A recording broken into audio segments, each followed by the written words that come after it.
Osma Beogradska internacionalna nedelja arhitekture, poznatija kao BINA, na temu razotkrivanja arhitekture počela je sinoć.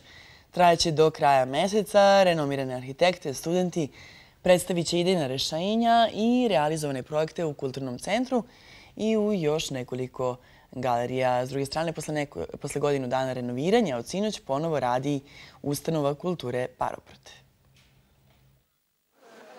Šta spaja Atinu, Beograd, Istanbul, Rim i Beč? Umetnicima je sve dozvoljeno, te ih je David Berže povezao imaginarnom turom slavnog Korbizijeja. U kulturnom centru je čak 7 tematskih izložbi. Instalacije nevidljivih gradova, radi studenta iz Novog Sada. Ispitujemo granični prostor između književnosti i arhitekture.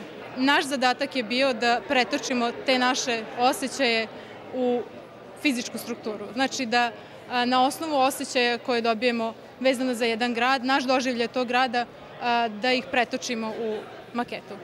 Oko grada naziv je izložbe fotografija. Šetali smo se po cijelom gradu, još je bilo malo kišno vreme, ima tu malo kišnih, romantičnih fotografija i onda smo birali delove grada koji su interesantni, što ono što su lepi, baš lepi, utegnuti, a one što su malo propali, što su malo onako zapušteni. Da pokažemo kako je stvarno lep grad i bila nam motivacija da pomognemo, pošto će projekat će biti da školujemo decu, 4 dece. U drugim galerijama publika može da vidi i 100 minijatura stolica, zatim 50 objekata moderne Niša.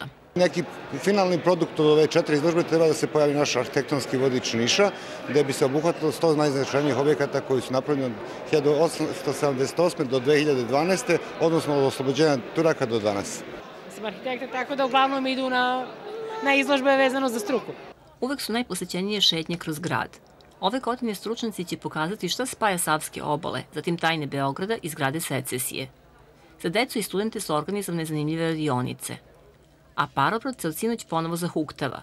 U obnovljenom prostoru su nova video sala, pozorište i galerije. Ovo prisustvo ovolikog broja ljudi govori o tome koliko je značajno što je jedan kulturni centar renoviran, obnovljen i što se u današnje vreme, koje moramo priznati teško za kulturu, kulturni centar otvara. Porodično, da čujemo koncert.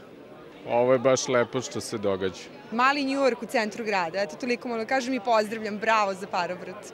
Ovde je i nova večernja scena Podmornica. Namenjena je pre svega mladim muzičarima i džez sastavima.